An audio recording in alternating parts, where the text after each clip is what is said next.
This is how gold becomes one of the world's most valuable assets. And almost none of it starts the way people think. Before it's traded, hoarded, or turned into coins, it has to survive a journey through industrial hell, crushing machines, cyanide baths, molten metal, and electrolysis. But to really understand the process, you've got to start at the source. Because before gold is ever refined, it has to be found. And it must be pretty rare, right? According to the US Geological Survey, all the gold in the world mined since the dawn of recorded history is small enough to fit into a cube roughly 22 meters, 72 feet, on each side. But to understand gold, you first need to know where it starts. That's right here in the mine. Mining is an intense, hard process. There are 3 different methods. Each has its challenges. Open pit mining is the oldest form of mining. Since this mining takes place near the surface, it doesn't need deep shafts. Modern mining is done with heavy machinery like these bulldozers and trucks. It's the cheapest and least risky form of it, but that doesn't mean it's safe work. The pits can collapse, which is why they need stepped sides or benches. There's another problem.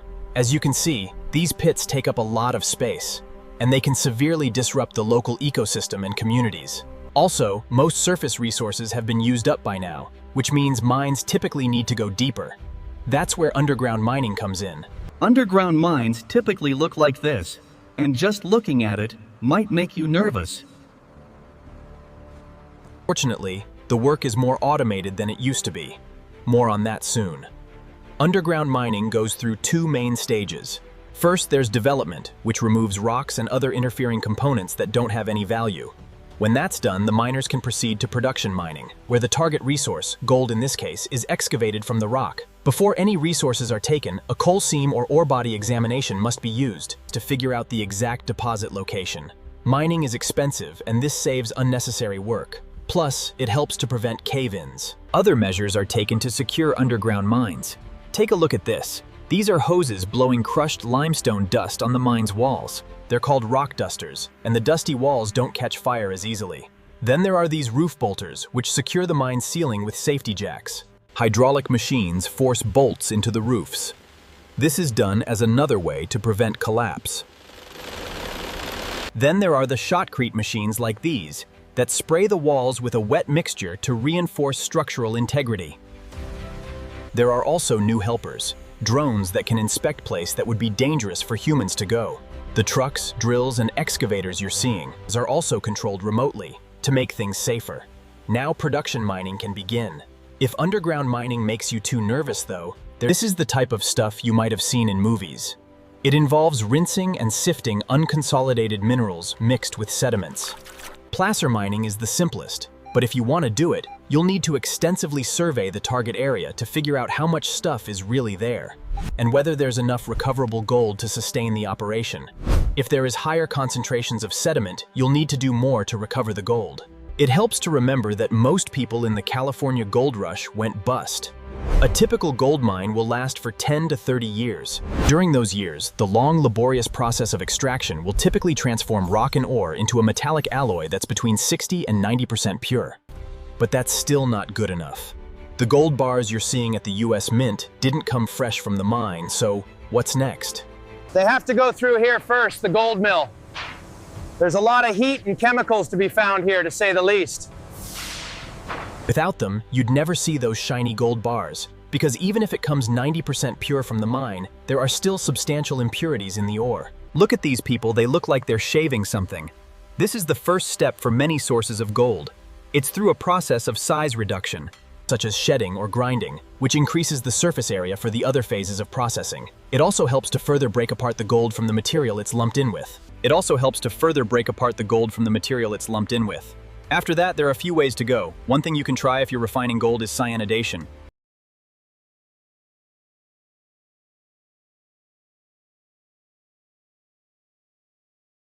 This chemical dissolves the gold from the impurities, but it's a controversial practice. Cyanide is a highly toxic chemical, and there have been accidental spills. Billions of gallons of cyanide-contaminated water have been released into the environment since the 1970s, which you might have guessed from seeing these kinds of pictures. Thankfully, there are other methods, like mechanical separation. This method makes use of gravity, fluid, or centrifugal forces.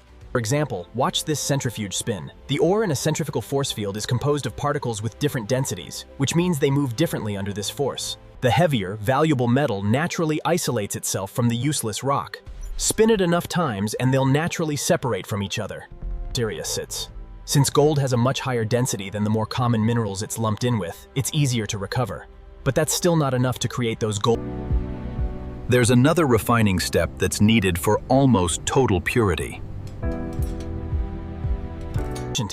These beautiful gold bars are over 99% pure, and at least some of them were once electrified. When you think of electrolysis, you use spingers, but it's just as good at making the gold you actually do want.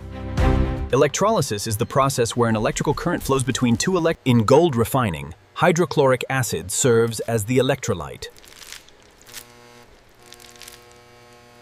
Gold alloy makes for the anode, the positively charged electrode, while the cathode, the negatively one, is typically a thin sheet of high-purity gold.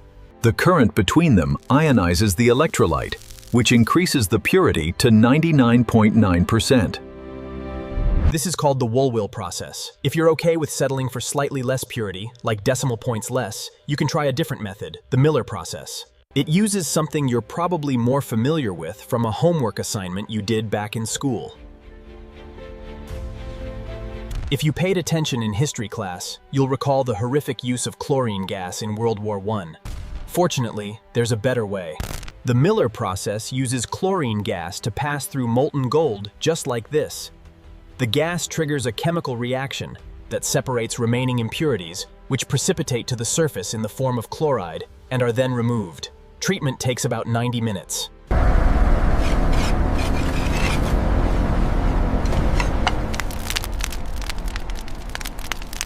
But that's still not the end of the journey. It's about to get hot in here, for the second time if your gold went through the Miller process. You've probably seen movies where molten steel is poured into molds to make swords. It's the same with gold. These guys are pouring gold into bars. They have to be careful and wear protective clothing. The molten material is extremely hot. Gold needs to be 1,947 degrees Fahrenheit, or 1,064 degrees Celsius, to be in a liquid state. These workers have to pour slowly and move it with shovels and huge pliers, which, as you can see, isn't always easy. They have still more to do.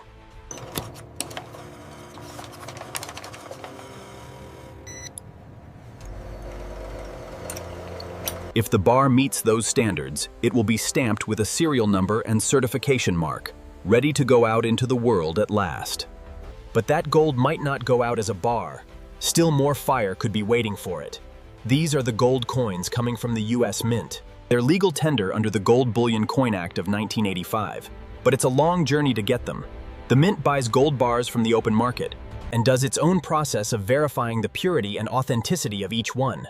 Once the gold passes this test, the Mint melts and alloys them to its exact specifications: 91.67% gold, 3% silver, and 5.33% copper. The gold is at a durable 22 carats. Once weighed, the coins are then shaped into blanks, blank discs ready for their final designs. Then they go through the same striking process you saw in our earlier video about how money is printed.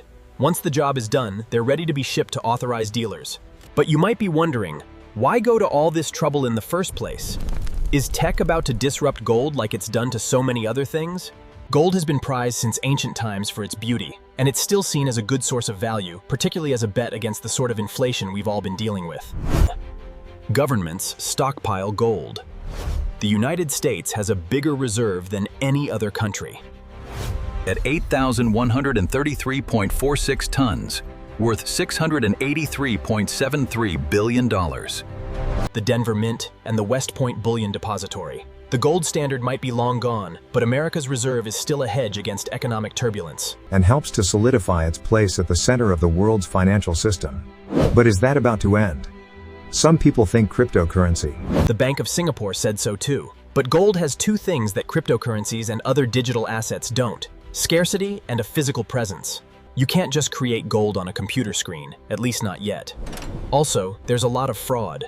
Gold is heavily regulated. And when you buy it, you can be pretty certain about what you're getting. But crypto markets have been increasingly hit by meme coins and scams in recent years. But gold will always be valuable, not just for its beauty, but for its industrial uses, which is why it remains one of the world's most trusted investments. Just look at all the trouble we still go through to get it. Bye for now.